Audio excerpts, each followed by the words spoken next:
Telespectadores, nós queremos que vocês entendam o que é um processo jurídico.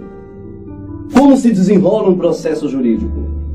Bem, a primeira coisa que eu quero que vocês entendam é que como foi que tudo começou no princípio de todas as coisas.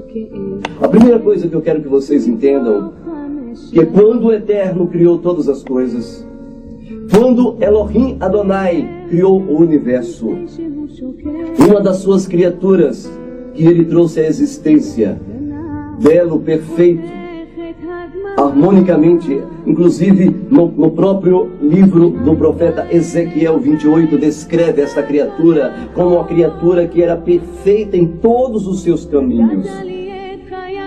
Ele era belo, era um filho do Eterno, era lindo, harmônico, o Melahim, ele era perfeito. Gostaria que vocês, por acaso, entendessem quem era este Melahim. Ele participava dos segredos do Eterno. Ele estava presente quando o Eterno fazia todas as coisas. Este Melahim sempre estava presente quando o Eterno criava. Ele, junto com os outros Melahims, ele cantava jubilosamente e se alegrava, prezados ouvintes. Em Ezequiel 28, prezados ouvintes, a Bíblia nos diz como era este indivíduo no princípio.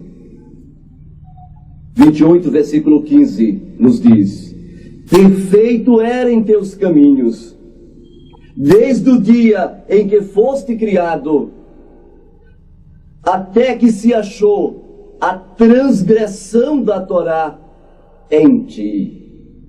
Sim, prezados telespectador, aquele ser perfeito, belo, que participava sempre junto do Eterno, que estava sempre ao lado dele, aquele ser, gradativamente, ele foi se afastando de Adonai. Aquele ser belo, a Bíblia diz no versículo 16, na multidão do teu comércio, se encheu o teu interior de violência e transgrediste a Torá.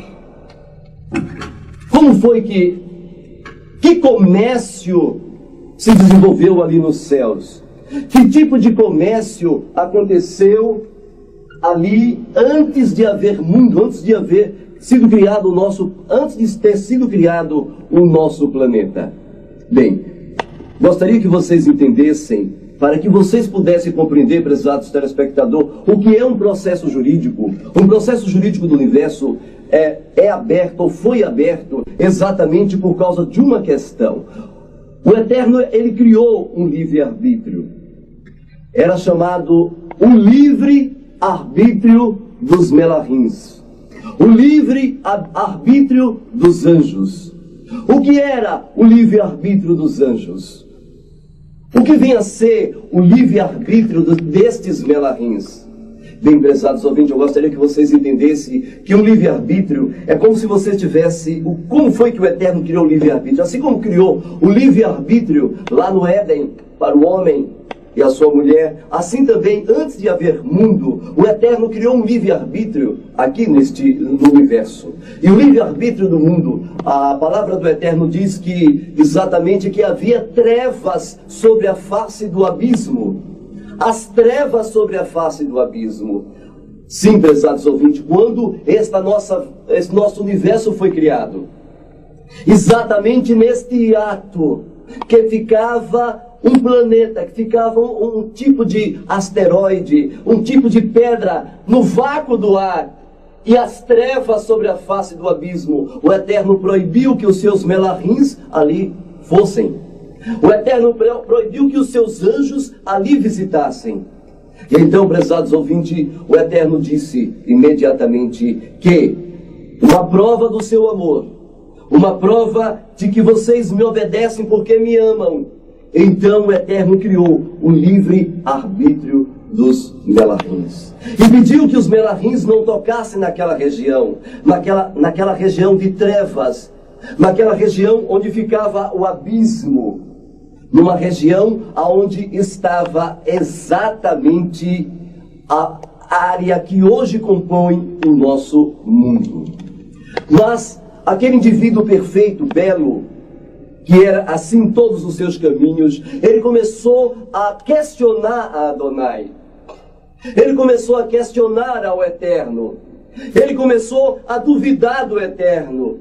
E nesta dúvida, quando ele começou a fazer o seu comércio entre os Melahins, e ele começou a dizer: nós somos os escravos, por que nós não podemos tocar naquela região que o Eterno proibiu?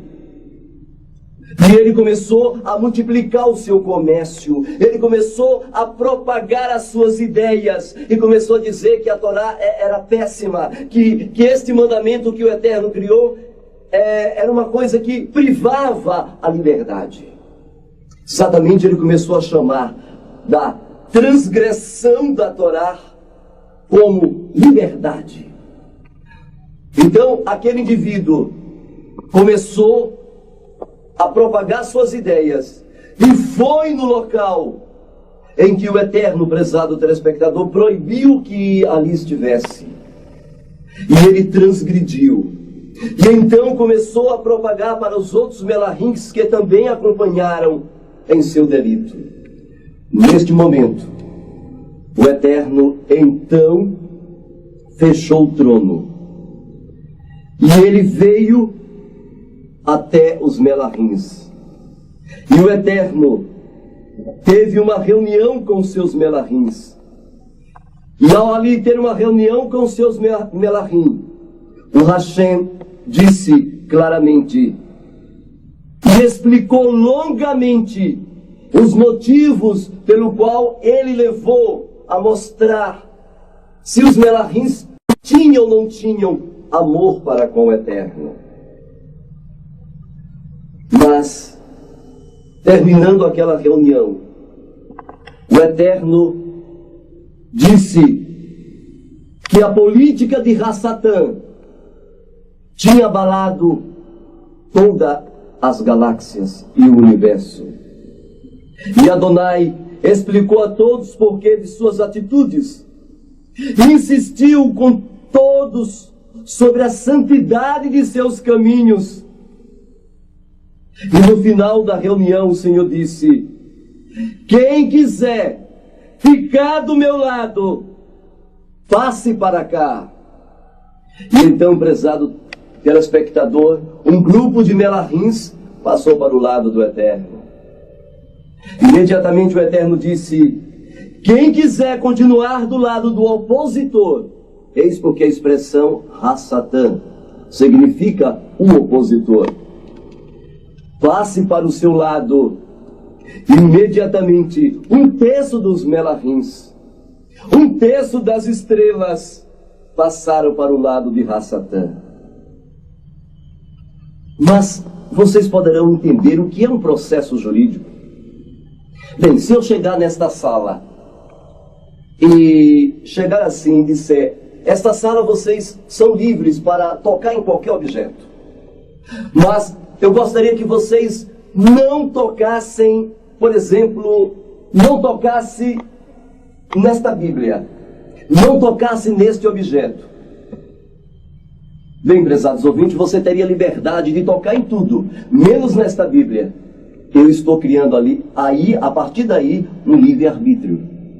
Você é livre, mas você não pode tocar naquilo. Foi isso que o Eterno fez. O livre-arbítrio dos Melahins surgiu, prezado telespectador, a partir do momento que o Senhor criou uma situação em que eles podiam ou não podiam tocar. Eles tinham livre-arbítrio para fazer isso, mas no momento que eles fizessem isso, eles estariam desobedecendo a Adonai.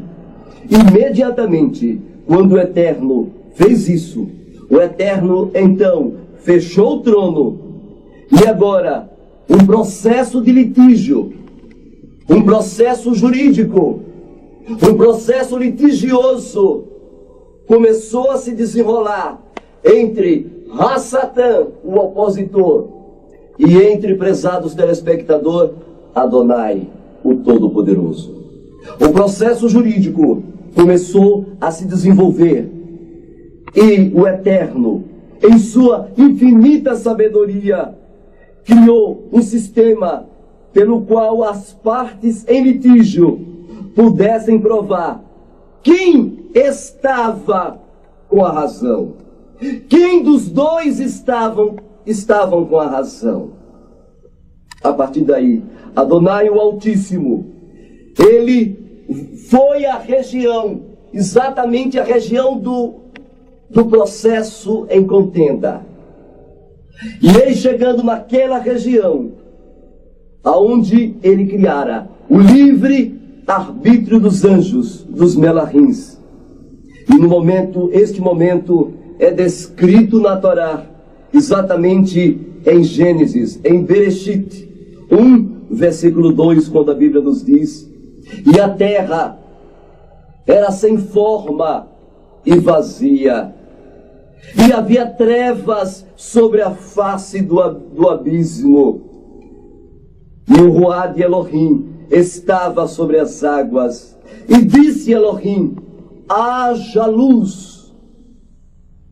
E houve luz. E fez a separação entre a luz e as trevas.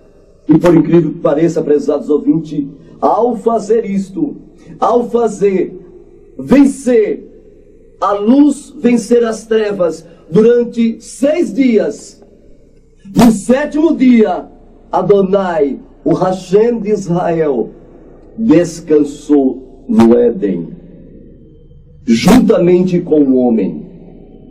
Então o Eterno trouxe o trono exatamente para uma região onde ficou os nossos primeiros pais.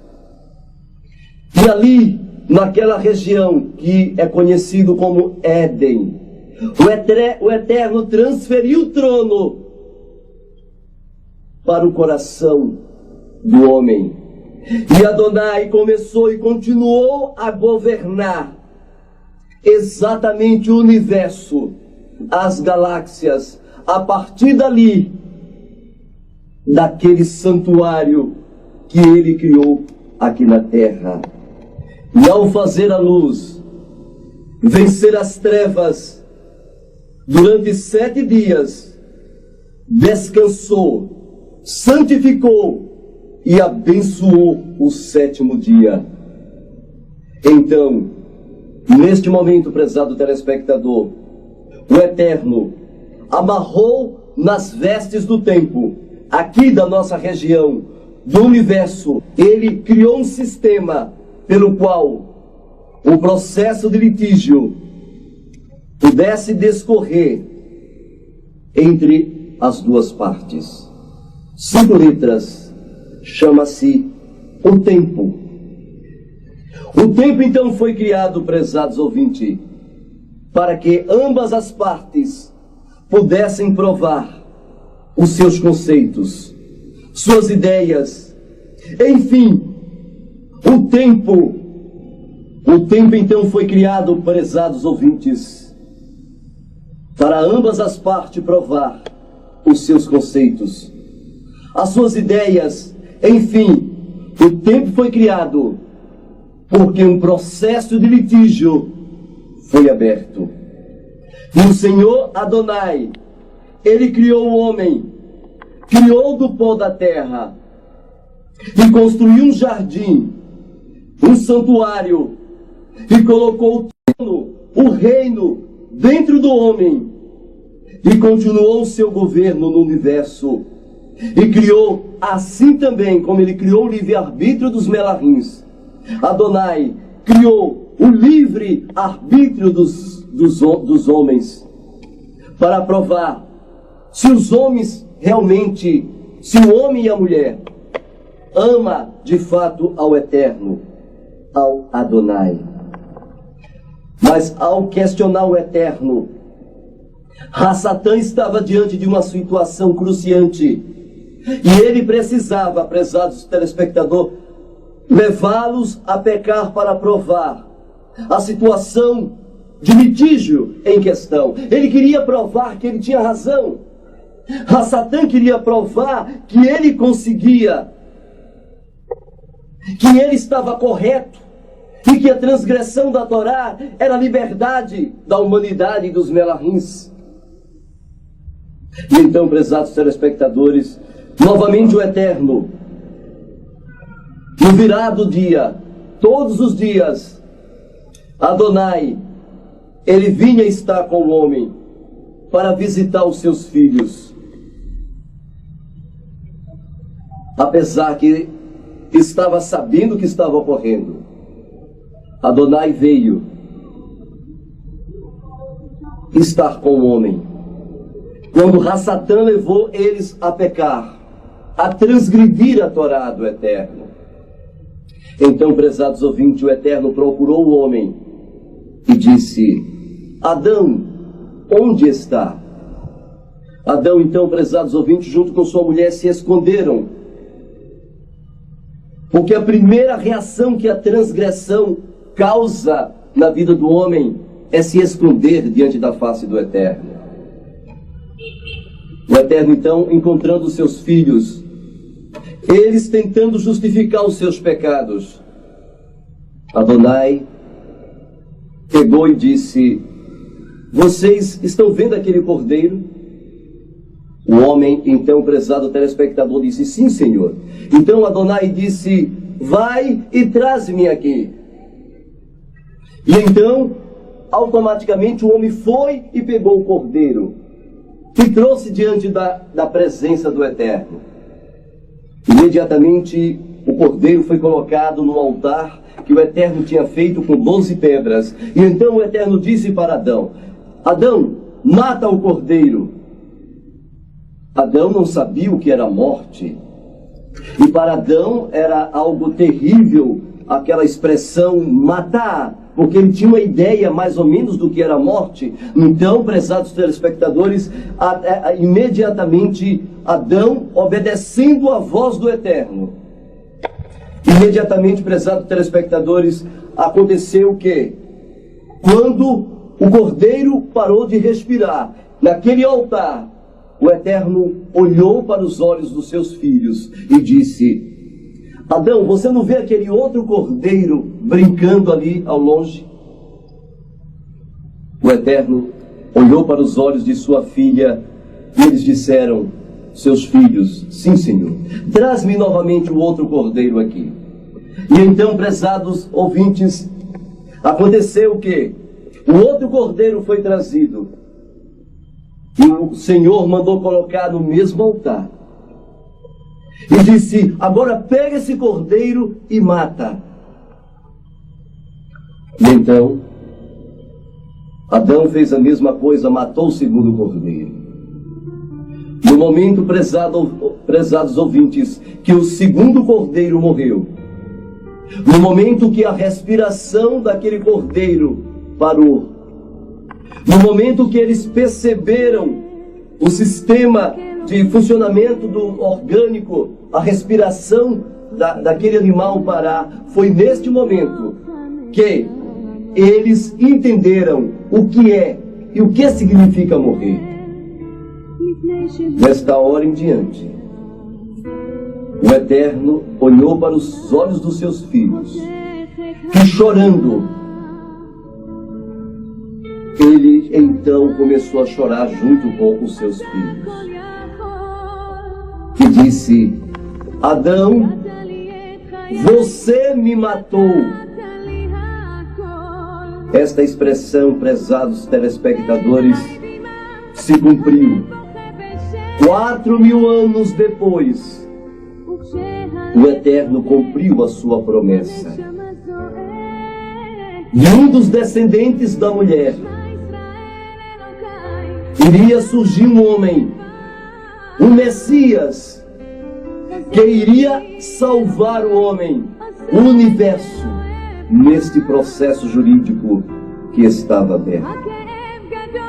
E então cumpriu-se o que estava escrito em Bereshit, Gênesis 3:21.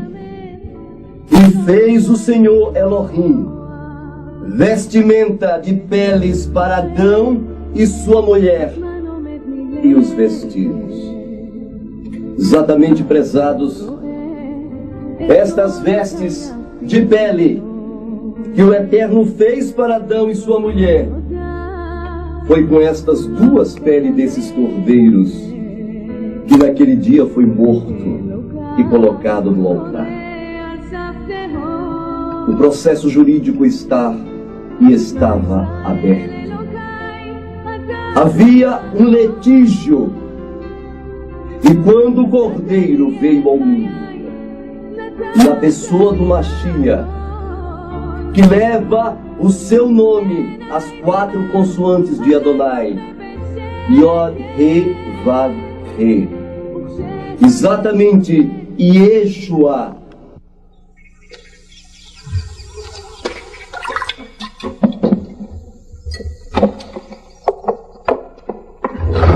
Yeshua. Yeshua.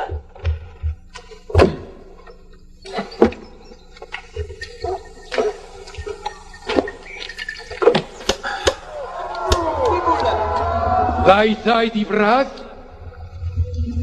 הפתגם? כאן אשלק ישו נצרת. אמר לנה אין אנט משיח בר אלך החי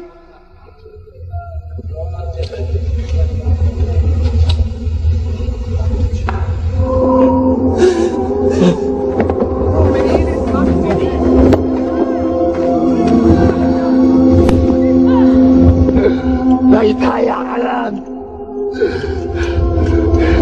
אחת ישוע.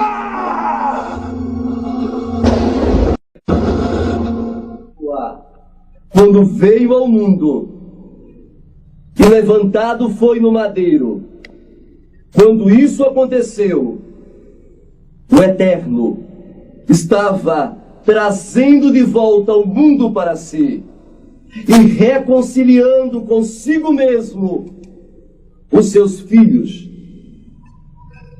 Estava conciliando consigo mesmo o universo, o mundo, através da sua morte. Então, neste momento, Satã se levantou e diante dos Melahins e diante do universo, Satã, diante do trono do Eterno, foi e aproximou-se diante do Eterno, exatamente quando uma destas vezes os seus filhos iam ter com ele em reuniões. Exatamente está descrito no livro de Ió, no livro de Jó. E então Satã disse: eu quero governar, eu tenho direito de governo.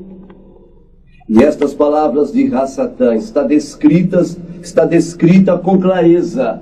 Exatamente parte deste grande conflito foi mostrado a um profeta, a um Navi da Bíblia. E Daniel, prezado telespectadores, ele estava ali contemplando estas cenas quando Satã, lá nos céus, em uma das reuniões, Satã exigiu que ele tinha direito de governar, e ele exigiu isso diante da face de Elohim. Vamos abrir exatamente no capítulo 8 de Daniel, e vamos ver este grande conflito que se desenrolou nos céus, que a Daniel foi mostrado uma parte deste processo jurídico, desta parte em litígio entre ambos. Abramos então Daniel 8. Exatamente na visão que foi mostrada ao profeta Daniel, no capítulo 8. Exatamente, Daniel, ele viu parte deste conflito. Este momento em que Satã exigiu o governo, exigiu o trono, porque era um direito que ele tinha.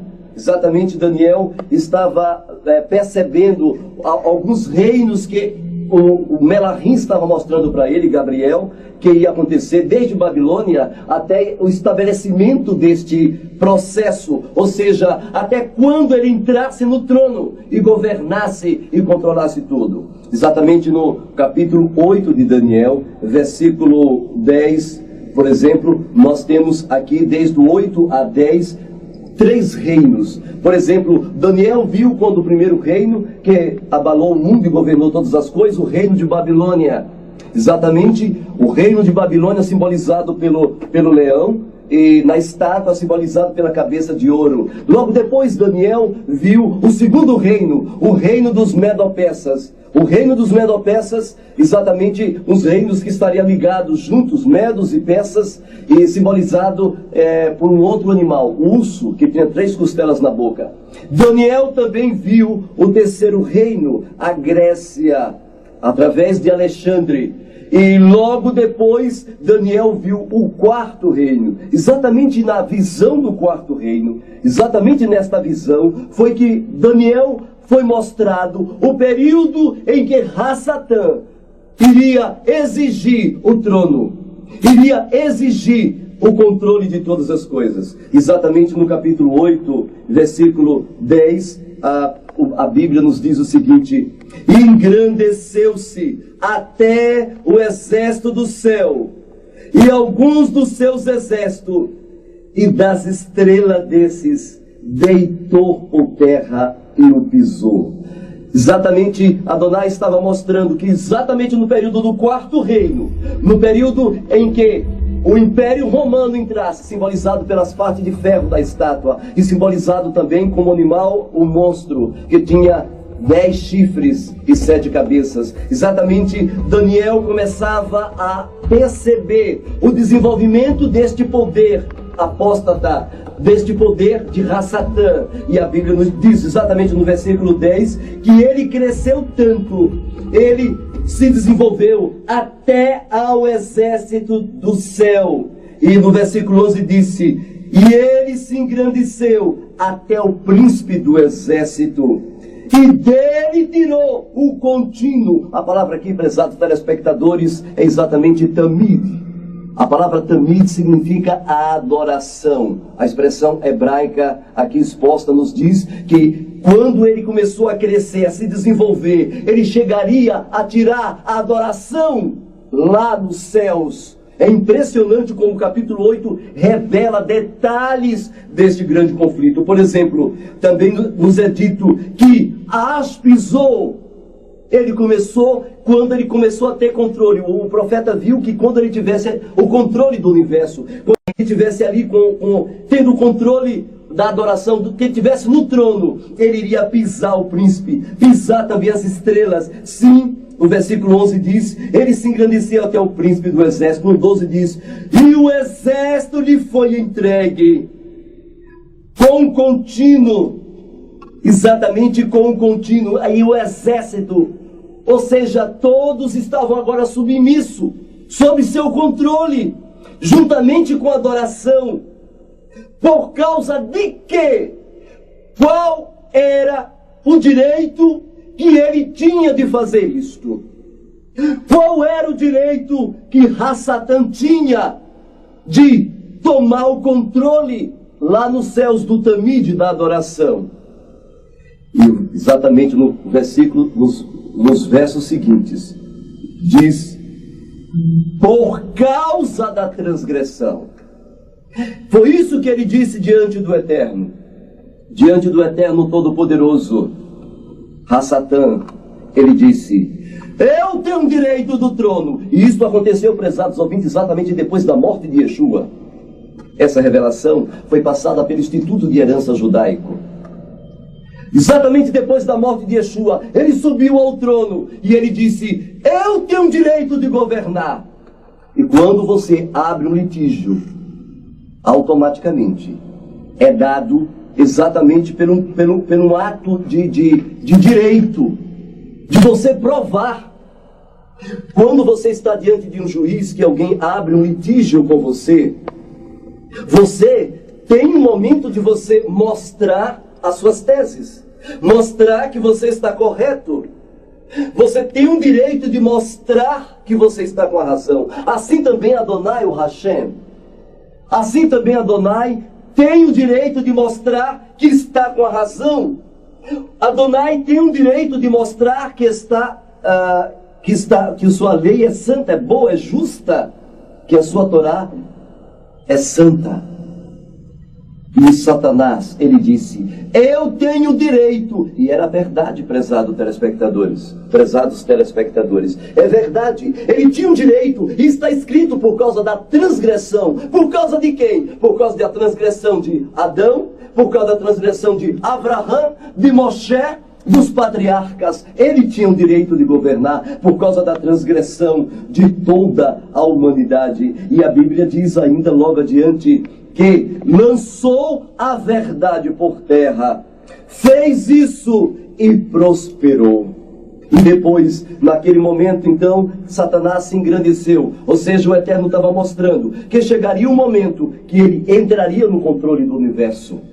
E neste momento da visão, no versículo 13 diz, depois vi um anjo que falava com outro anjo, dizendo, até quando durará a visão do sacrifício contínuo? Ou seja, até quando durará a visão do tamide, do controle desta adoração? Até quando, em outras palavras, até quando Satã vai controlar, vai querer provar? Até quando Adonai vai provar, vai permitir que, nesse processo aberto jurídico do universo, chamado tempo, o Eterno permitirá que ele controle o tamide, a adoração?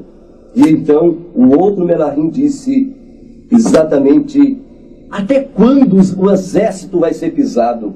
Até quando vai continuar essa assoladora adoração? Porque era coisa terrível. Inclusive, no momento em que ele começou a controlar a situação, no momento em que ele começou a se engrandecer até o príncipe dos céus, Satã começou a macular o lugar santíssimo.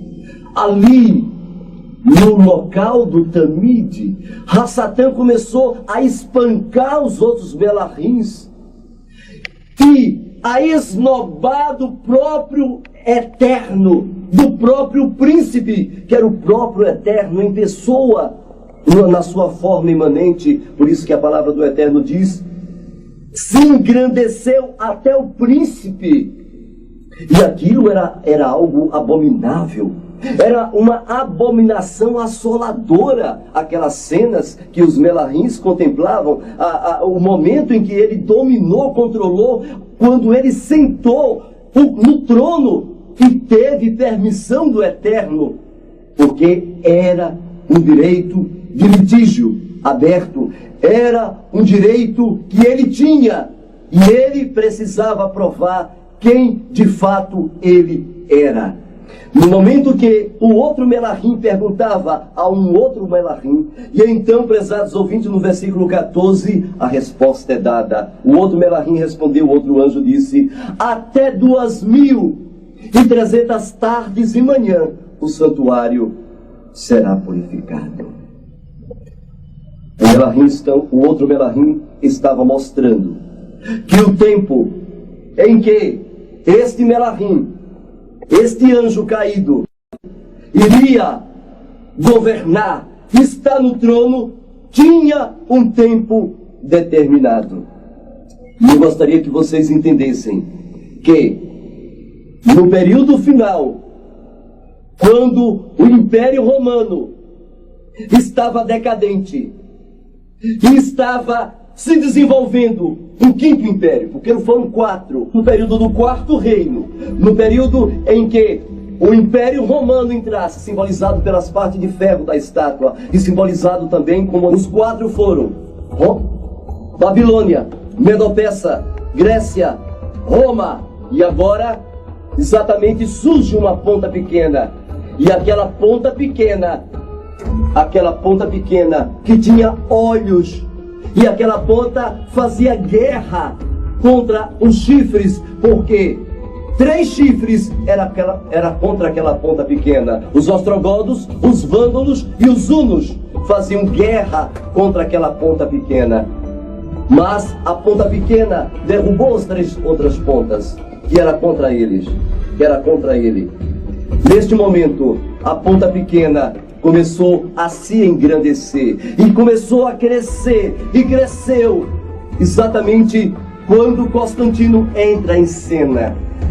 No ano 313, prezados telespectadores, exatamente no ano 313, Constantino entra em cena. É o momento em que a ponta pequena começa a subir. É exatamente quando Constantino entra, o primeiro pontífice oficial. Politicamente, eles estavam desesperados porque Roma estava falida. Os bárbaros de todos os lados invadindo Roma.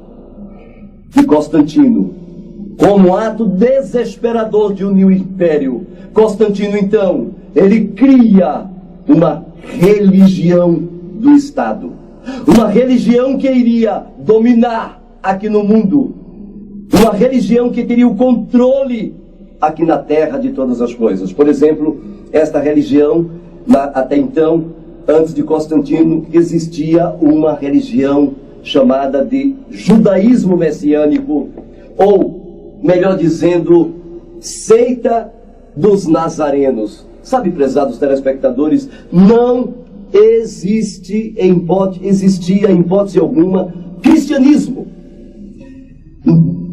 Antes de 313, não existia cristianismo. E para provar a vocês, nós estamos aqui com o livro da editora Verbo, exatamente na página 13 e 14, e vocês poderão perceber como aquela ponta pequena que Daniel viu iria se engrandecer até o príncipe dos céus. Veja, 500 anos bastam para se ver a transformação do que a princípio parecia ser um obscuro culto judaico. Perceba que eles mesmos, o próprio livro diz, no principal impulso espiritual de um grande império, e esse período, esses 500 anos, percebam, prezados telespectadores, que forma o fundo cronológico deste livro.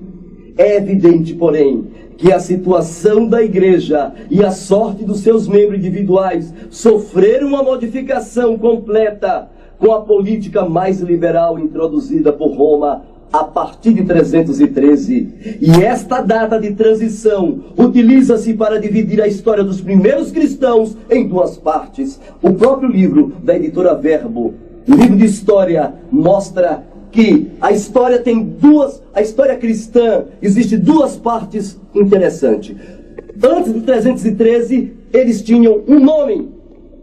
E depois de 313, outro nome. Antes de 313, eles eram chamados de judeus messiânicos, seita dos nazarenos. Depois de 313, eles eram chamados de cristãos. A palavra cristão, prezados telespectadores, veio da palavra crista. Estou com um documento. A palavra cristão veio de crista, que significa um outro nome dado a Zeus. A palavra crista é um nome dado a Zeus. Crista significa raios do sol, raios solares. Uma das primeiras coisas que Constantino tinha que fazer é colocar a base para a consolidação do seu reino, para que a ponta pequena, Satanás, pudesse se desenvolver. E os deuses de Roma, os deuses da Grécia, greco-romano, começaram a tomar conta daquele cenário dominado pelos celtas, que habitava a parte sul de Roma. Era o povão dos guetos, era o povão que movimentava a Roma antiga, eram os celtas. E os deuses populares precisavam rapidamente fazer parte da mente de cada homem, mulheres, crianças, indivíduos, que começavam a ter um império romano, a se converter e criar uma nova religião chamada cristianismo. Cristo, a palavra Cristo significa ungido segundo a luz solar, de acordo com os raios solares. Uma estátua de Zeus de 800 anos. Ela ficava ali no nicho, como no fundo de uma igreja, tão alto como aquelas árvores. Aqui ficou por 60 anos, mais ou menos. Então foi destruída numa revolta na cidade. De certa forma, ainda está aqui até hoje, porque a grande face do Zeus de Fídias se tornou a face de Cristo onipotente para a Igreja Oriental.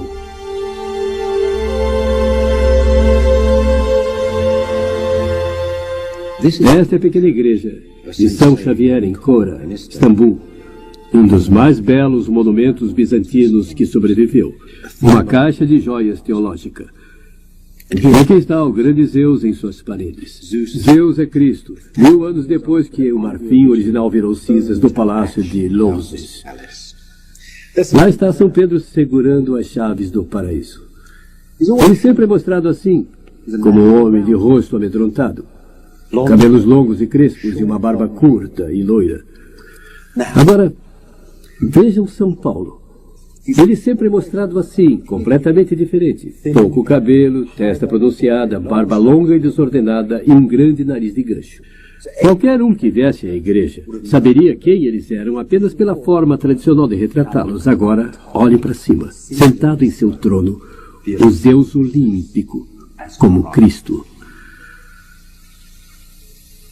Como é que um deus pagão chegou a assumir a própria imagem de Cristo? Uma das primeiras coisas, então, que Constantino introduz é, dentro do cristianismo, a palavra Deus. E eu estou aqui, meus prezados telespectadores, exatamente com o livro Deuses da Antiguidade Clássica. E neste livro mostra como Deus exatamente entrou no mundo em que vivemos. Por exemplo, a palavra Deus veio de Júpiter. E aqui está o momento quando o próprio autor, ou seja, Tarsilo Orfeu Spaldi, mostra Zeus, Pater em grego, corresponde ao sânscrito Deus, Pitar, e no latim Júpiter. Deus significa céu, ou luz do céu. Veja, prezados ouvintes e telespectadores, a promessa de Hassatan, quando ele disse que faria isto. E o profeta Yeshayahu, exatamente o profeta Yeshayahu, no capítulo 14 do seu livro, no versículo 12, meus prezados telespectadores, o Eterno mostrou este momento em que Hassatan subiria ao trono a outros profetas. Por exemplo, exatamente 14, versículo 12, a palavra do Eterno diz: como caíste do céu, ó estrela da manhã, filha da alva, como foste lançado por terra, tu que debilitava as nações.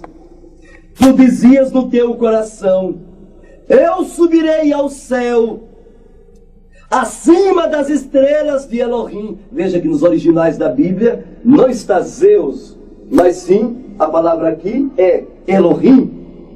E olha o que é que diz a palavra mais ainda: e exaltarei o quê? O meu trono no monte das congregações, e serei semelhante ao Altíssimo. Subirei acima das mais altas nuvens, por incrível que pareça, está aqui escrito, e serei semelhante ao Altíssimo. Eu assentarei em seu trono, eu vou estar ali. Exatamente, prezados telespectadores, um dos primeiros momentos que ele toma, exatamente dos gregos, ele toma o nome Deus, porque a palavra Deus, na gramática grega, vocês poderão perceber que a terceira declinação do nome Deus é Zeus. Exatamente, vem de dia, que significa luz. Luz do sol, luz do céu. Então, Satanás toma este nome para si, de Deus, e continua se exaltando. O diabo continua se exaltando. A segunda coisa que o diabo fez, exatamente uma das coisas que Hassatan fez e continuou se exaltando, foi colocar dentro das escrituras sagradas, dentro da Bíblia Sagrada, dentro do livro santo, o o próprio nome dele. Ele colocou dentro da própria Bíblia, apagou o nome santo de Elohim. Veja o que o próprio Daniel viu em visão, que ele se exaltaria até ao príncipe dos céus, e dele tiraria o quê? O tamid, a adoração. E então, nas Bíblias hebraicas, eles então apagaram nos vários livros o nome Elohim, Hashem, as 4 consoantes do nome sagrado do Eterno. E você sabe o que é que o diabo colocou, prezado telespectador? Colocou o nome dele! Colocou o nome Deus! E é por isso que o Papa Damaso, que não poupava os seus amigos que se opunham contra ele, que para subir ao poder foi preciso matar alguns dos amigos dele, e conta a história que o próprio Papa matou um destes amigos dele com as suas mãos.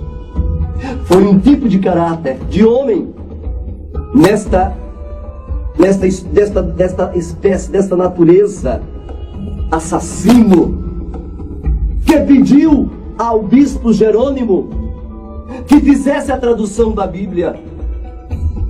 E então o bispo confessa no próprio livro dele, exatamente, o bispo Jerônimo confessa no seu livro, este livro aqui está disponível na editora Paulinas. O próprio bispo diz: tu me obrigas a fazer o que eu não quero, porque qualquer um que tem costume de ler o santo livro, se por acaso tomar na mão o livro que todos os dias lê e estuda, ao ler esta versão que tu me força a fazer, Papa Damaso, ou Damaso, de acordo com a língua, vai me chamar de falsário. E ele continua na página 44 dizendo: eu que adulterei, eu que mudei, e eu que coloquei diferente a sagrados nomes que tu me forças, ó Damaso, a fazer.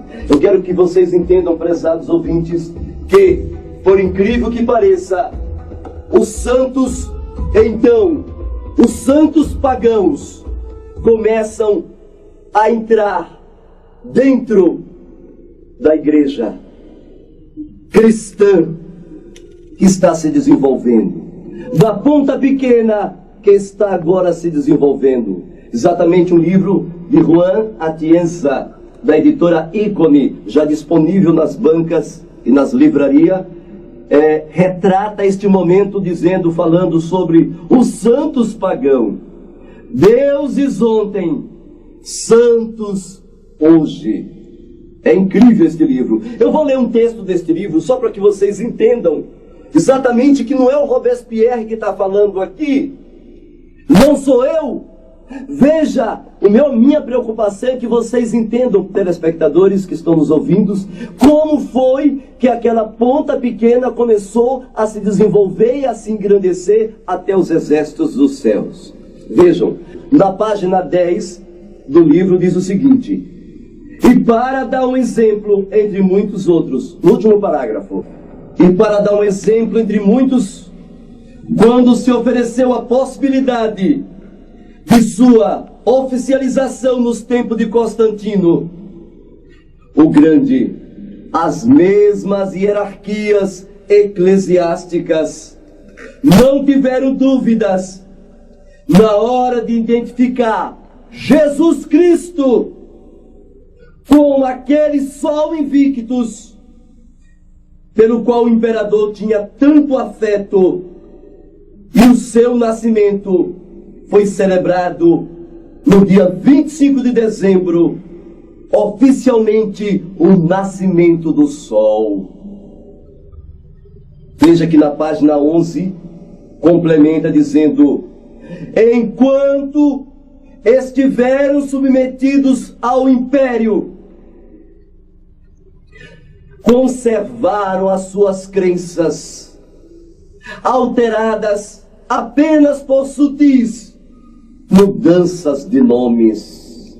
Sim, prezado telespectadores, as mudanças de nomes. Aí está o que Hassatan fez para cobrir, para se esconder. Ele pegou os nomes, exatamente o que está escrito, os santos pagãos. É o que está escrito aqui. Santos deuses ontem na mitologia e santos hoje. Eles então incorporaram todas este panteão de deuses e trocaram, pegaram os nomes sagrados da Bíblia e começaram a fazer mudanças terríveis. Por exemplo, o nome de Isaías nunca foi Isaías, é uma blasfêmia, o nome é Yeshayahu. Ezequiel, outros nomes, por exemplo, nós temos aqui Jeremias, nunca foi Jeremias o nome dele, mas Ieniahu. Mateus, veja, Teus vem de Deus, Zeus, nunca foi Mateus, mas Matitiahu. João, nunca foi João. A palavra João, inclusive neste próprio livro, prova que a palavra João veio de Jano, que era uma das divindades, e ele coloca bem claro, João, divindade pagã, oriunda exatamente da genialidade greco-romana, que era Juno e Jano. Juno, Júpiter, Jano, João. E então, prezados ouvintes, uma dessas características que eles absorveram para si, que eles tomaram para si, para que o desenvolvimento da ponta pequena chegasse até os céus, foi as mudanças que eles processaram aí, através dos nomes. E entre estes muito, o nome Maria, não é Maria, é Míria, o nome dela. Entre estes outros, Paulo, não existe Paulo, mas sim Shaul. E eles mudaram, uma das mudanças que foi terrível, é o nome de Yaakov. Eles botaram Tiago. Exatamente, prezados ouvintes, os deuses greco-romanos adentraram nas sagradas escrituras e tomaram o nome sagrado, os nomes santos. Foi instituído gradativamente. Entre estes, o mais chocante é o próprio nome do Filho de Deus, do filho de Zeus, que é o próprio Deus. Zeus e Deus é a mesma pessoa. E na declinação você pode perceber exatamente Deus igual a Zeus, e a declinação de Deus você tem o nome do Filho de Deus, que é Jesus Cristo. E este nome, Jesus Cristo, eu estou aqui com o missal, o que o padre celebra a missa. Exatamente aqui no missal mostra o nome em que naquela época os padres falavam nesta mudança. Era o nome latino que veio dos celtas, porque os celtas eram o povão que habitava na parte sul de Roma, e era muito comum o nome Jesus Cristo, Cristo por causa dos raios solares. Você já viram aquela estátua da Liberdade lá em Nova York? Bem, você já viu aquelas pontas, aqueles raios? Ali são cristas, e aquelas cristas significam raios solares. Por isso que o nome Jesus Cristo significa o sol que ilumina, o sol. Por isso que ele é colocado pelos padres na Bíblia, nestas mudanças, como o sol da justiça. São mudanças operadas pela Vulgata. Exatamente, prezados ouvintes, estes nomes sagrados foram substituídos pelos nomes pagãos, os nomes da Bíblia. E você poderá ver neste missal da própria Igreja Católica em latim. Vocês verão estas realidades. Por incrível que pareça, prezados telespectadores, o que aconteceu foi o seguinte, que eles dominaram o mundo da época com as suas apostasias e introduziram as seis festas de Satanás. Você sabe quais são as 6 festas de Satanás? A primeira festa que eles introduziram foi exatamente a festa do primeiro do ano. O primeiro do ano, o calendário solar era comemorado ao sol. A segunda festa de Hassatan é o domingo, porque tudo que era primeiro foi tomado para o sol. E Constantino fez isso naquela época e introduziu o domingo no seu calendário. E no dia 7 de março de 321, Constantino transferiu o sábado sagrado para o domingo solar. E por incrível que pareça, prezados telespectadores, a terceira festa de Satanás é a Páscoa. A Páscoa. Não existe Páscoa entre judeus. Os judeus não comemoram Páscoa, prezados telespectadores, mas sim Pessa, a passagem. E Yeshua não comemorava Páscoa. A Páscoa vem de uma expressão babilônica da deusa Éster, que era uma deusa exatamente babilônica, que nós conhecemos com o nome de Astarte ou Astarote, que era a deusa da fecundidade. Ela aparece com vários seios, dando a amamentar os seus filhos. Era a deusa da fecundidade. Por isso que o símbolo da Páscoa é o coelhinho, porque a fecundidade, chocolate, ovo, exatamente são símbolos que veio dos druidas do paganismo. A quarta festa de Satanás, nós temos, prezados ouvintes, aqui, é exatamente a festa do Carnaval, a festa de Baco, da bacanalha. Era a festa, até hoje existe em todos os lugares da terra, o símbolo, o órgão fálico de Baco, que era exatamente a pirâmide, o obelisco que tem em toda a parte da terra, inclusive em Washington, aqui em Salvador, no Brasil e no mundo. A quinta festa de Satanás, junho, exatamente a data do nascimento do deus Moloque, que era um outro nome de Júpiter e um outro nome de Zeus. A sexta festa de Hassatan, prezados telespectadores, é exatamente o Natal. O nascimento do Deus solar com seus raios. No dia 25 de dezembro, era comemorado com árvores de pinheiro, que era o símbolo, as árvores de pinheiro de adoração ao sol. Inclusive o Eterno falou isso na Torá, em Devarim 16, 21, Deuteronômio, quando a palavra do Senhor disse: não colocarás estas árvores no altar que o Senhor teu Elohim te deu.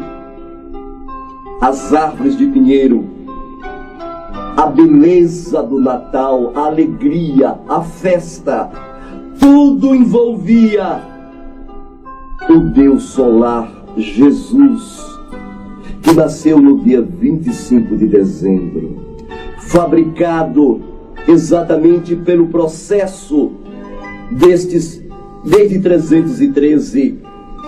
Estes nomes foram fabricados, introduzido com uma roupagem diferente. E então, prezados telespectadores, eles alegam de uma maneira terrível, insana, dizendo: vocês estão equivocados. Estes nomes é oriundo da Septuaginta. Os 72 sábios judeus, eles fizeram a Septuaginta, e por incrível que pareça, eles começam a contra-argumentar. Mas eu gostaria de dar uma ênfase a você, meu querido telespectador. O que é a Septuaginta? O que vem a ser esta Septuaginta? Bem, a Septuaginta, na verdade, afirma alguns PhDs que os originais hebraicos foram queimados desde 303 por Diocleciano até o ano 340. Eles queimaram tudo que era hebraico e aramaico. Tudo que era hebraico e aramaico, eles queimaram. Tudo que veio do hebraico e do aramaico, eles destruíram. Agora, no ano 340, exatamente no ano 340, os pais da igreja aparecem com uma tal de Septuaginta, dizendo: bem, eis aqui os originais da Bíblia, eis aqui os originais do Novo Testamento. E por incrível que pareça, a palavra Novo Testamento nem existia. A palavra Novo Testamento veio existir depois do ano 100, com Adrianos, quando ele introduziu a palavra Novo Testamento para dar uma diferenciação entre Primeira Aliança e Segunda Aliança. a verdade era, prezados telespectadores, que Roma odiava judeu. E eles jamais queriam que um judeu governasse, que um judeu fosse o salvador do mundo. Um judeu chamado Yeshua fosse o salvador de toda a humanidade. Ele já tinha um salvador dele.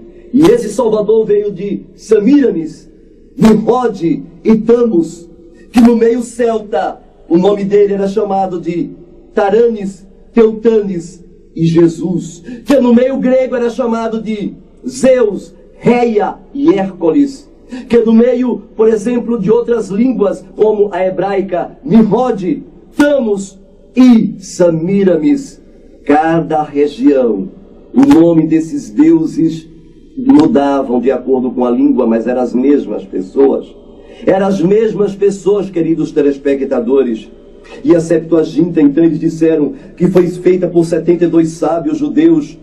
E nós temos alguns PhDs, por exemplo, eles dizem, algum deles que aqui nós enumeramos, Enes afirma que a Septuaginta é uma tradução grega do Velho Testamento. Ela vai traduzida peça por peça em Alexandria entre o ano 50 a 150, né? Antes de Cristo ele fala isso, e por incrível que pareça, eles dizem que os vários discípulos citaram, o próprio Yeshua citou exatamente a Septuaginta, mas isso não é verdade. A prova que temos de tal tradução grega antiga do Velho Testamento que estava disponível do Salvador dos Apóstolos, qual era esta prova? Que eles citaram a Septuaginta? Não, nenhuma. E eles disseram, a tradução foi realizada indubitavelmente durante o 3º e 2º século, eles têm dito, e pretendem ser ainda acabada no período de Ptolomeu II, Filadelfos. E de acordo com a carta de Aristéia para Filocrates, do ano 130 a 100 a.C., eles então falam que, de acordo com essa carta de Aristéia, o bibliotecário de Alexandria persuadiu a Ptolomeu II Filadelfo para traduzir a Torá para o grego, para o uso pelos judeus da Alexandria. A carta menciona que foram selecionados 6 tradutores de cada uma das 12 tribos, que eles completaram a tradução, então, em aproximadamente 72 dias. Enquanto os detalhes dessa história são indubitavelmente fictícios. Por incrível que pareça, nós temos aqui a própria revista. Eu vou mostrar para vocês aqui, prezados telespectadores, uma revista, a Revista das Religiões. Lá.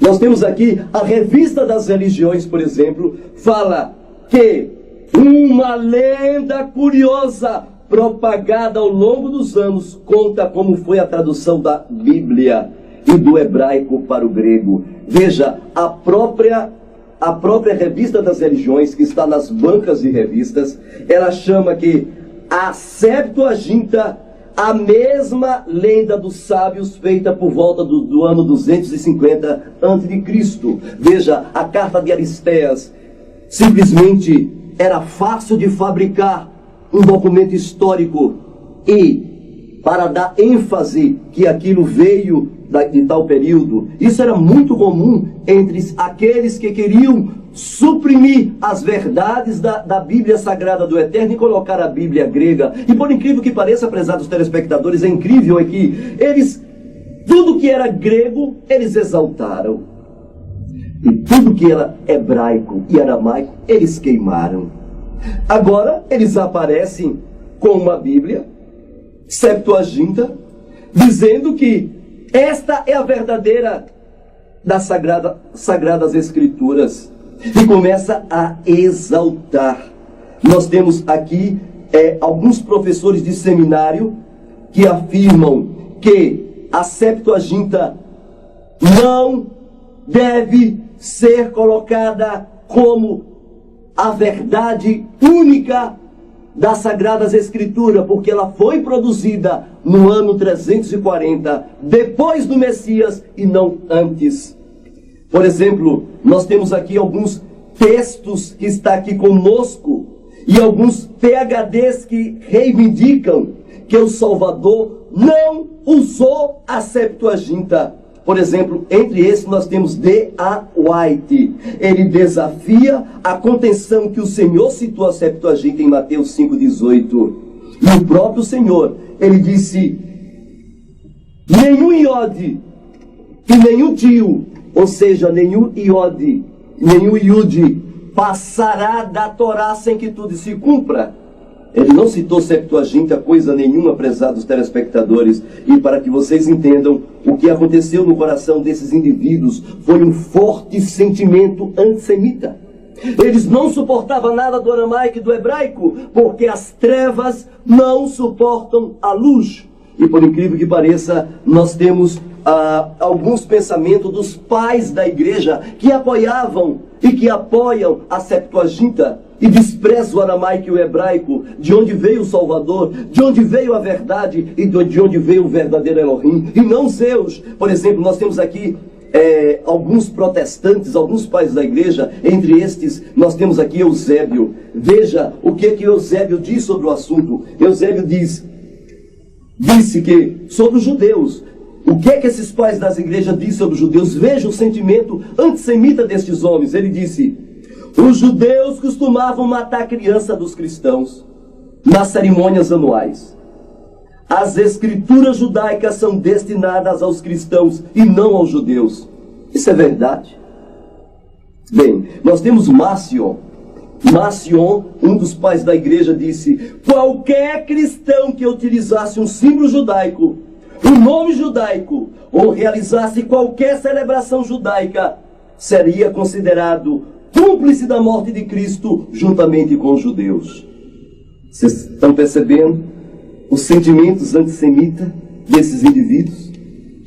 Crisóstomo, ele fez 8 sermões contra o povo judeu. Eu vou citar só uma frase destes 8, em um desses 8 sermões, eu vou citar uma frase que ele disse: as sinagogas são zonas de meretrício e teatro, cheio de ladrões e bestas selvagens. Que coisa horrível, prezados telespectadores. Os judeus são o culpado da morte de Cristo.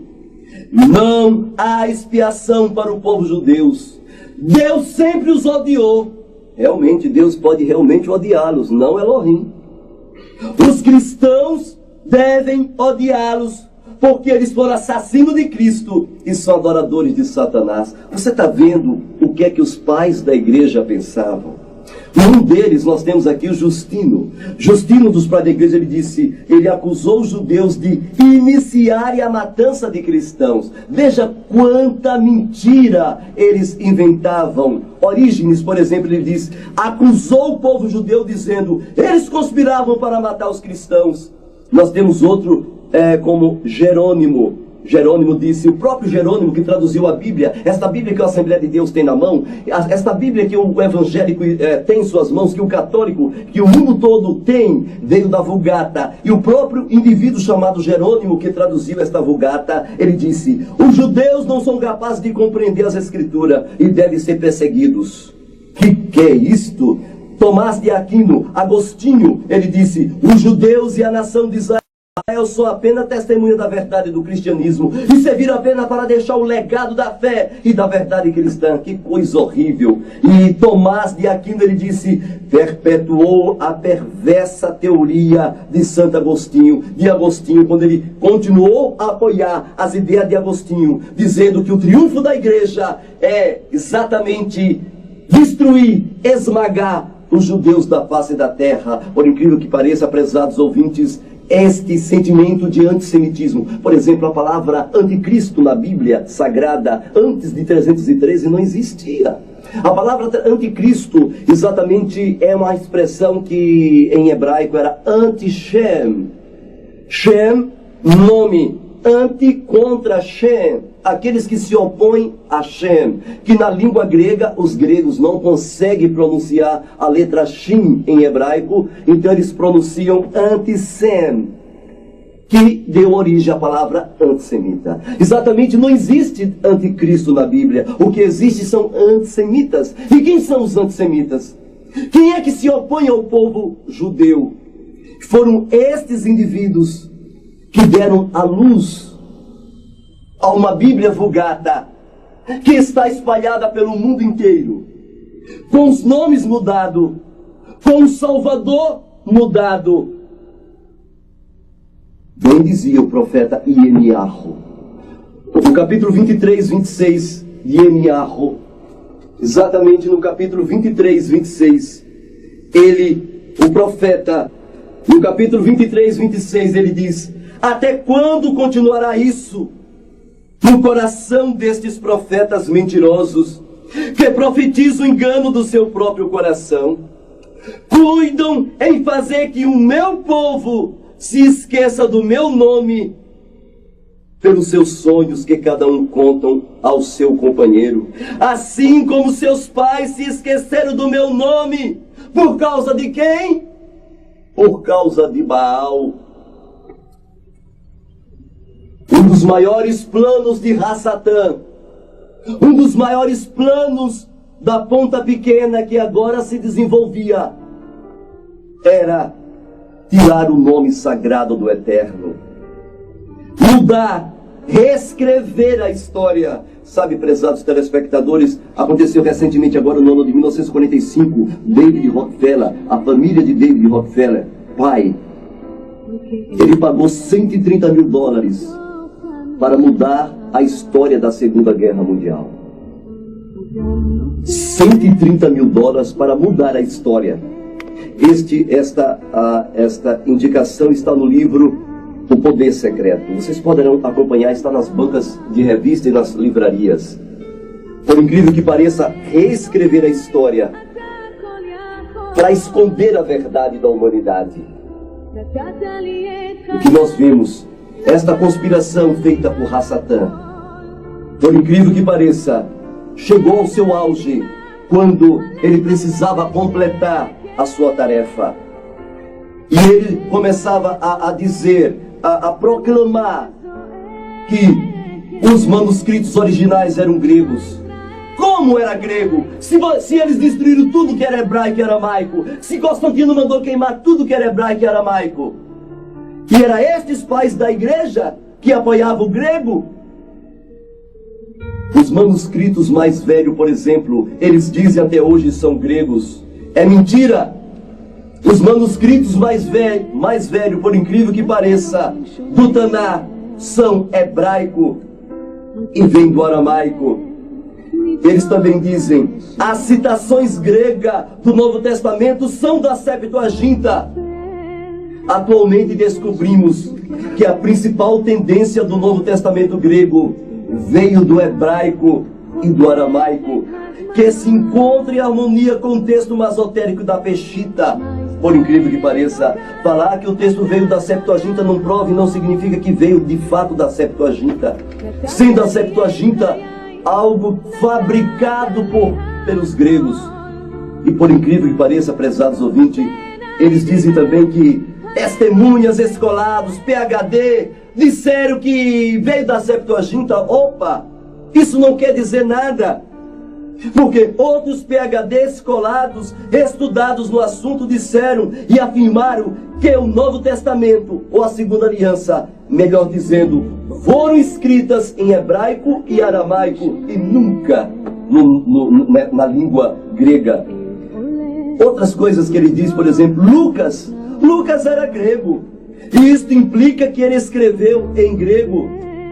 Atualmente sabemos, em pesquisa, que Lucas era siríaco de Antioquia. Isso está no livro de Eusébio e no livro de História Eclesiástica, capítulo 3, parágrafo 4, e diz o seguinte: a sua linguagem nativa de Lucas era o siríaco, isto é, um dialeto do aramaico, prezados telespectadores. É incrível. Outras coisas terríveis, eles vivem dizendo, Lucas e Atos foram escritos em grego, chamado de Teófilos. Ora, as descobertas arqueológicas atuais nos prova que Teófilos era um judeu que foi sacerdote do ano 37 a 41, depois do Messias.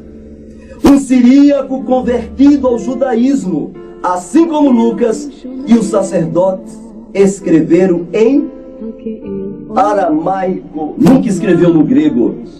O grego, eles dizem também, o grego era a língua hebraica daquele tempo. Nossa, que falta de conhecimento histórico. O próprio Flávio Joséfo, no primeiro século, do ano 37 ao ano 100, ele testifica o fato que os judeus do primeiro século falavam o hebraico. Ele testifica também em seu livro, Guerras, que o hebraico e não o grego era a língua daquele lugar, naquele tempo. Joséfo também fala a respeito da destruição do templo do ano 70. E de acordo com ele, os romanos tinham tradutores judeus que rogavam aos mesmos a se renderem em sua própria língua. Isso está no livro Guerra, capítulo 5, parágrafo 9. Entretanto, Joséfo nos dá uma vislumbre da linguagem da época do povo judeu do primeiro século naquele tempo, que não falavam grego, nem Yeshua, nem os discípulos, nem os apóstolos, os talmidins, nenhum deles falavam gregos. Eles falavam hebraico e aramaico. Inclusive, precisamos ser grandes artistas para entender a respeito dos gregos e compreender os elementos da sua linguagem, pois uma vez habituado a falar nossa própria língua, eu não pronunciaria o grego com exímia exatidão, pois nossa nação não nos encoraja a aprender as muitas línguas das nações. Isso está em um dos livros de Joséfos, né? Como vemos, Joséfos confirma através das moedas achadas de Barcoba. Está ali provas que não era a língua grega, a linguagem daquele tempo, mas sim o hebraico e o aramaico. E finalizando, eu gostaria de mostrar, finalizando essa parte, gostaria de mostrar para vocês, prezados telespectadores, que nós precisamos, que eles dizem ainda, Paulo era helênico, isto é, grego, e escreveu suas cartas em grego. Bem, em relação às epístolas do apóstolo Shaul, não Paulo, né? Porque foram eles que disseram Paulo, e seus respectivos destinos, precisamos analisar primeiro o seu contexto. Tarsus. Faço uma pergunta aqui para o meu querido que está nos ouvindo. Era Tarso uma cidade de língua grega? Poderia Shaul ter lido e aprendido grego ali, em Tarsus? Provavelmente começou como uma cidade de estado hitita, aquela cidade, por volta do ano 850 antes do Mashiach. Tarso tornou-se parte do Império Assírio, quando o Império Assírio foi conquistado por Babilônia, por volta do ano 605. Tarso então passou a fazer parte deste império, e no ano 540 o Império Babilônico incluiu Tarso como parte do Império de Roma. E você sabe qual era a língua de Tarso? Acertou, aramaico, siríaco. Esta era a língua ali de Tarso. Outra coisa importante sobre o apóstolo Shaul, a língua principal ali, onde ele próprio diz, eu sou certamente um judeu nascido em Tarso, cidade da Cilícia, mas trazido esta cidade educada aos pés de quem? De Gamaliel. Exatamente, ele foi a Jerusalém. E alguns têm argumentado, dizendo que os pés de Gamaliel, alguns argumentam que se refere ao período de sua adolescência. Mas eu quero que vocês entendam que outra coisa importante a respeito das cartas do apóstolo Shaul era o termo halahá. Uma vez que as cartas enviadas à diáspora não eram para cristãos, não era para gregos, de jeito nenhum, prezados telespectadores, mas eram para judeus da diáspora. E uma vez que, se alguma carta fosse escrita em grego ou qualquer outra língua pagã, o termo halahá não poderia ser aplicado ali entre os irmãos. O que é o termo? Esse termo halahá significa autoridade doutrinal e autoridade espiritual. Ou seja, a Bíblia, as cartas enviadas do apóstolo Shaul, as diversas igrejas, diversas carral, as querrilotes que estavam espalhadas por toda parte, foi em aramaico e não no grego, meu prezado telespectador. Outra mudança feita dentro, quando a ponta pequena começou a subir, foi a trindade pagã, adoração de Zeus, Reia e Hércules. A trindade foi criada exatamente no concílio de Niceia. E versículos Com uma roupagem nova foi incorporado dentro das Sagradas Escrituras, exatamente como está escrito em Mateus 28:19. Yeshua nunca disse: vai, batizando em nome do Pai, do Filho e do Espírito Santo. Não existe isso. É uma só pessoa. A trindade pagã entrou e se desenvolveu exatamente no concílios, até chegar a ser incorporada dentro das Sagradas Escrituras, dentro da Bíblia. E o mundo todo adora a deusa Semiramis babilônica, junto com Nimrod, e contamos, a trindade faz parte agora do mundo cristianizado. Em 431, aqui nesta mesma igreja, ela recebeu um concílio supremo da igreja cristã. E foi realmente para debater a questão mais fundamental que qualquer religião tem que decidir: a natureza da própria divindade. Foi aqui que a igreja cristã adotou a noção da Santíssima Trindade, que é Deus Pai, Deus Filho e Deus Espírito Santo. Então, onde se encaixa Maria, Mãe de Deus, nesse extraordinário arranjo teológico? Bem, ela era claramente a Mãe de Deus, e assim foi votada nesse conselho da igreja, como Teósicos, genitora de Deus. É uma coisa linda se você pensar bem. Aqui na cidade de Ártemis, com seu templo que era uma das 7 maravilhas do mundo, com ideias de divindades femininas que se entendem 10 milênios antes que a igreja cristã existisse. Aqui nesta mesma cidade, a noção da divindade feminina completou o ciclo e acabou dentro da fé moderna.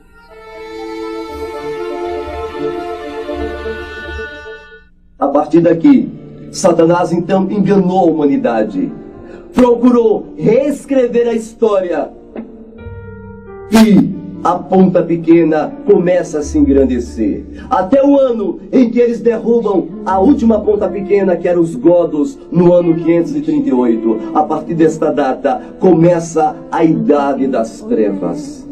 Satanás então, a Satã, pelo direito de litígio que ele abriu, ele então entra no trono, se engrandece até o príncipe, pisa nas estrelas, tira o tamide e adoração. Tira o tamide e adoração. Faz coisas terríveis ali, diante dos Melahins e diante do lugar santíssimo. Profana o lugar santíssimo. E estas mudanças, meus prezados telespectadores, começaram a se desenvolver a partir do seu controle. No momento que ele subiu ao céu e se tornou Deus, Zeus, aqui na terra, quem governava era a ponta pequena através do papado. O mundo estava pronto para receber suas mentiras. A Idade Média começou. A Idade das Trevas estava diante dos homens.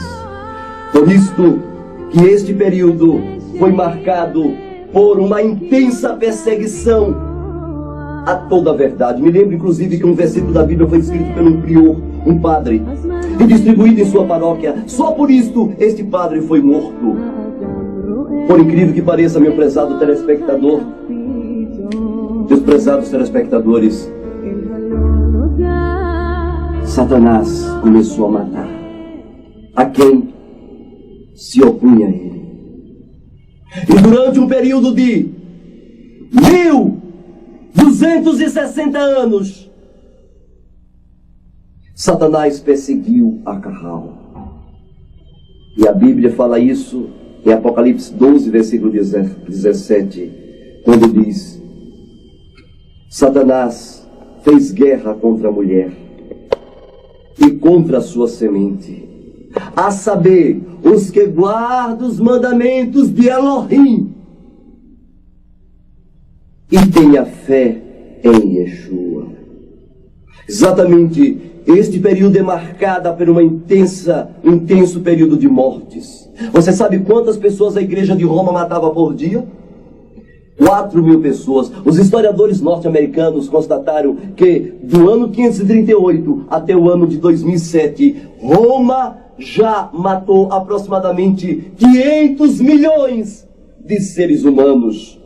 Eles matavam impiedosamente. Naquele filme Dia de Ira, que estão nas locadoras, vocês poderão perceber um retrato da Idade Média.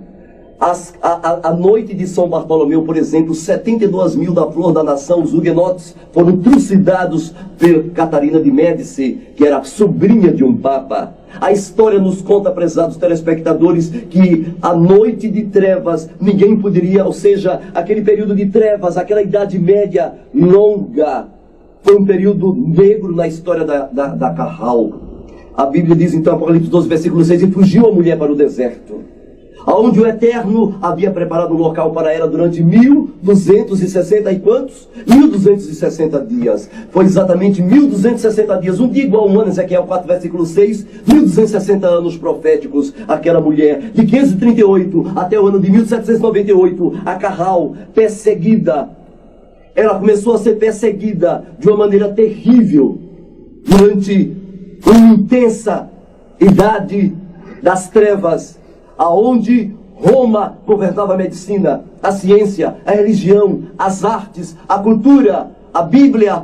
Ninguém podia fazer nada. Ninguém, até mesmo Galileu Galilei disse que a Terra era redonda e quase perdeu a cabeça por isto. Era o período do governo de Rassatã, quando durante o ano de 1260 anos, Satanás ele tinha um tempo.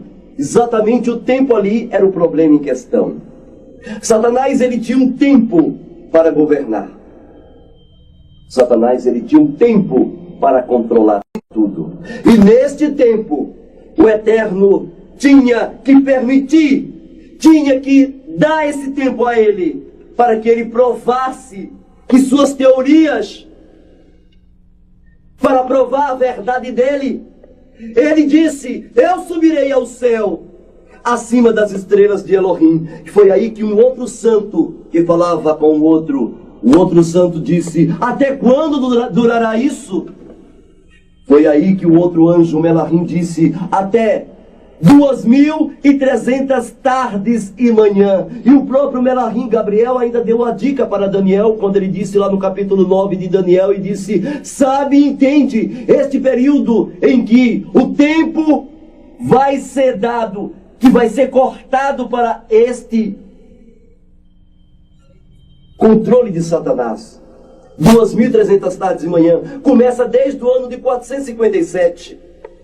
Exatamente no ano 457, quando foi dada a ordem para a restauração de Jerusalém. O Artaxerxes deu a ordem para restaurar Jerusalém.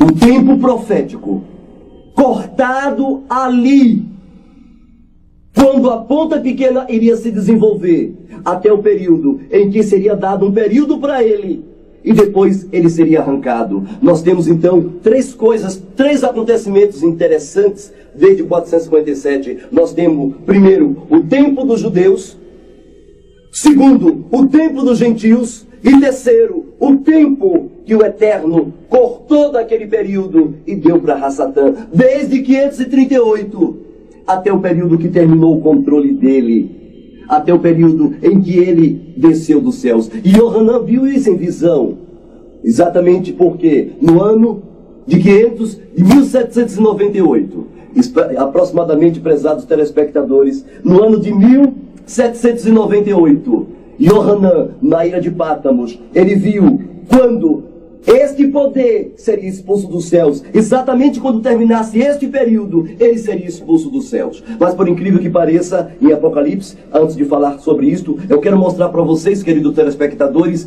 que este período foi um período que foi marcado por muitas abominações assoladoras, fabricadas e feitas por Rassatã. E Yohanan, na ilha de Pátamos, ao ver isto, aqui na terra estava acontecendo a derrubada do homem do pecado. Em 1798, por incrível que pareça, o Papa Pio VI foi preso.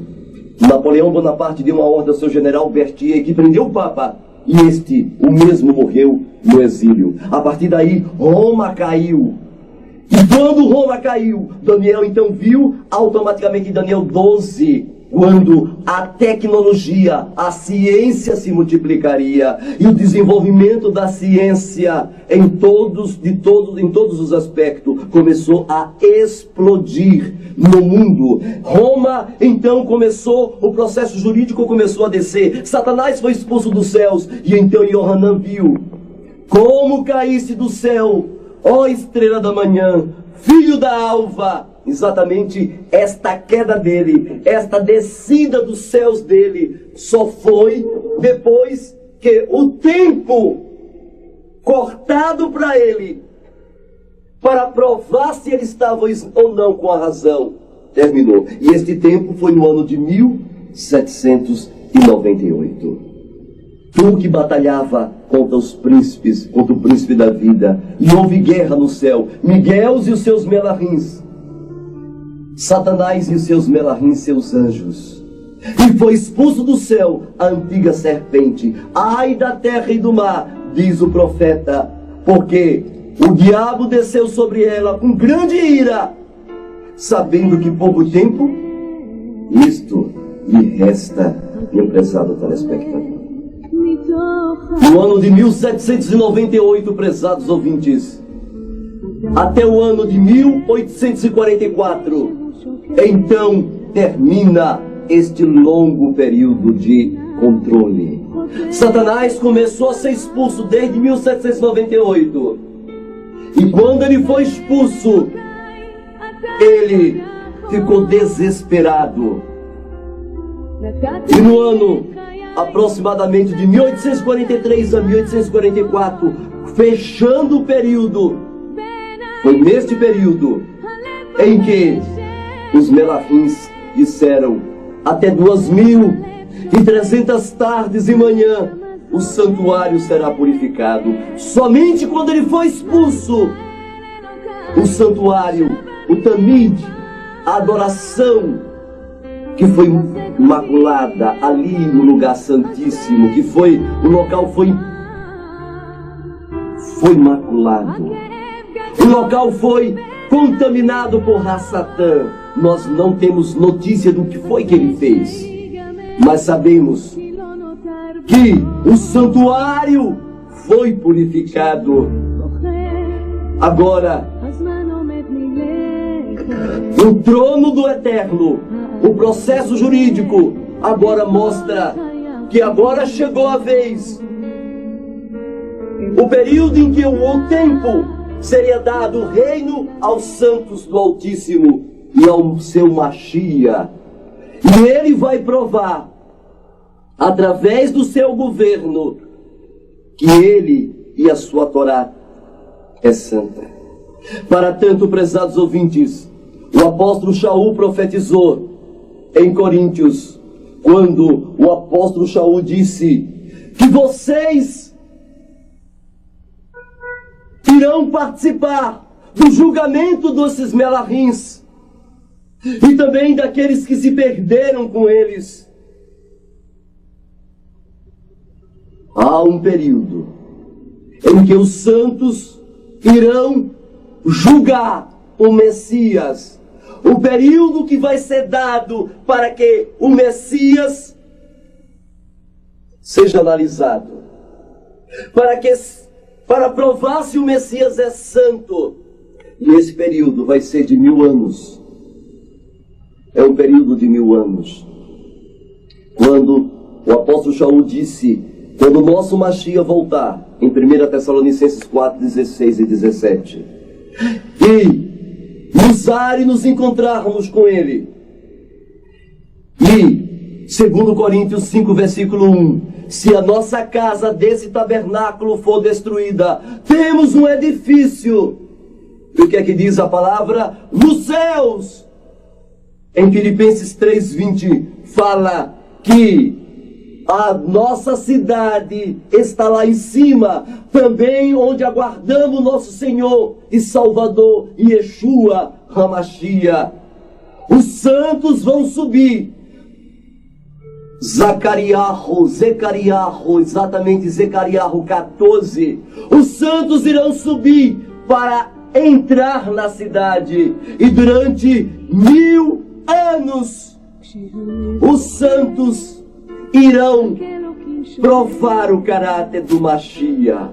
Vai ter um tempo em que o caráter do Mashiach vai ser analisado.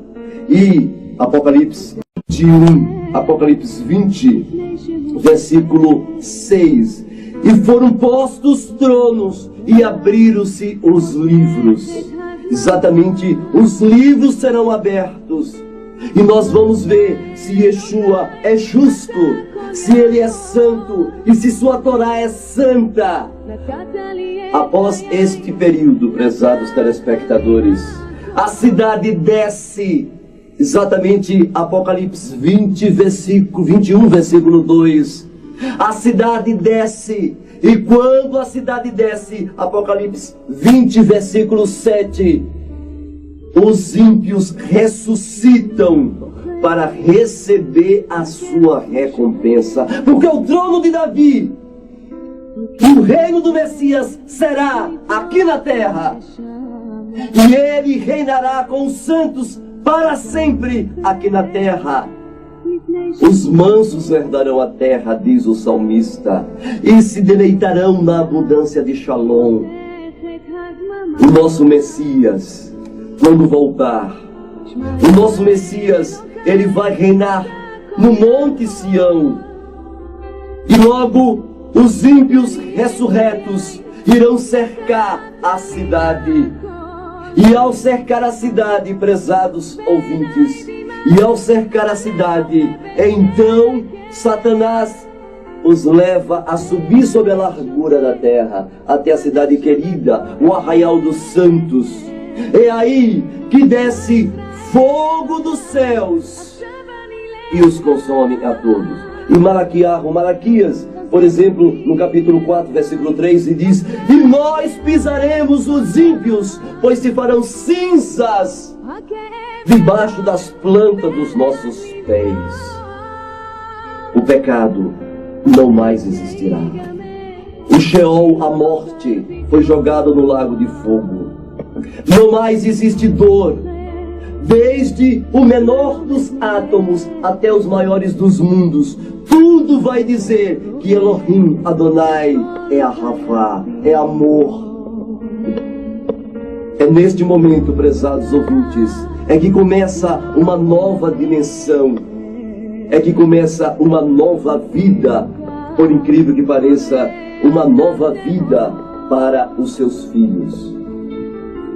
Prezados telespectadores, queremos dizer a todos vocês que é na vinda do Mashiach, agora, exatamente na guerra que está se aproximando, na Terceira Guerra Mundial, quando a desesperado ataque Hassatã vai tentar tomar o reino à força. E no toque do último shofar, porque são 7 toques do shofar que cairão sobre a terra, mar, fonte das águas, irão cair sobre os rios e depois sobre o sol. Tudo isso explode em uma guerra, uma terrível guerra, e os exércitos de Hassatã contra o poder do Eterno, numa região chamada de Asdraelon, região que é um campo de Meguido, que vai se desenrolar uma guerra terrível diante dos olhos de um mundo condenado. E na vinda de Yeshua, que exatamente no toque do último shofar, quando o Melahim toca o seu shofar, o judeu Yeshua, ele volta em glória e majestade. Não é Jesus que vai voltar, prezado ouvinte. Não é Jesus que volta em glória, mas é Yeshua. Milhões e milhões de Melahim voltando. Santos de todas as épocas se encontrando. Mortos de todas as épocas, agora ressurretos, encontra com o nosso Senhor nos ares. Milhões Yohanan viu com Maria do Mar, bilhões ele viu perdidos, chorando, porque eles não podem participar do processo final jurídico do universo, porque foram achados em falta. Por isso que Yohanan escreveu as últimas palavras, exatamente em Apocalipse 21, versículo 8, quando diz: mas quanto aos covardes, aos tímidos, aos incrédulos, aos abomináveis, aos homicidas, aos adúlteros, aos feiticeiros, aos idólatras e todos os mentirosos, a sua parte será no lago de fogo, a saber, a segunda morte. Não mais há esperança. Também não vai ficar sofrendo no inferno, como os gregos pregam. Não existe inferno no hebraico, mas sim Sheol. Então, prezados ouvintes, de todas as partes se ouve glória, aleluia, a Yeshua. Os justos então ressuscitam e se encontram com o nosso Senhor dos ares.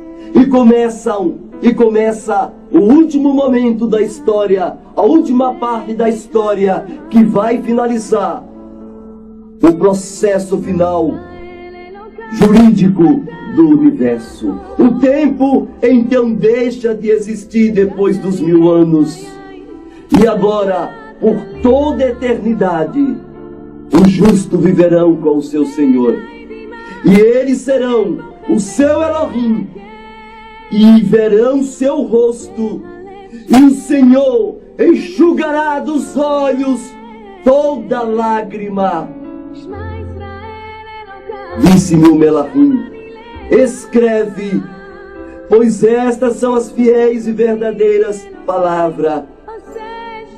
O anjo do Eterno então dá as boas-vindas aos salvos. E começa o último momento em que o processo jurídico do universo se encerra. E Yeshua, prezado telespectador, é vencedor. E o reino é entregue a ele. E é entregue ao Mashiach o reino por toda a eternidade. Amém e amém, prezado ouvinte.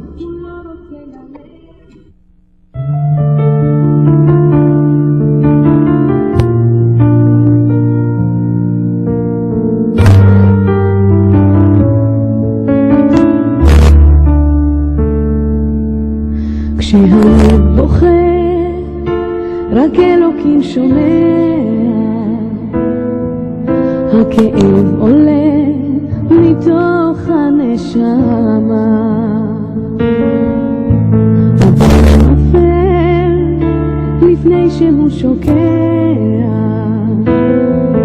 בתפילה קטנה חותכת הדממה.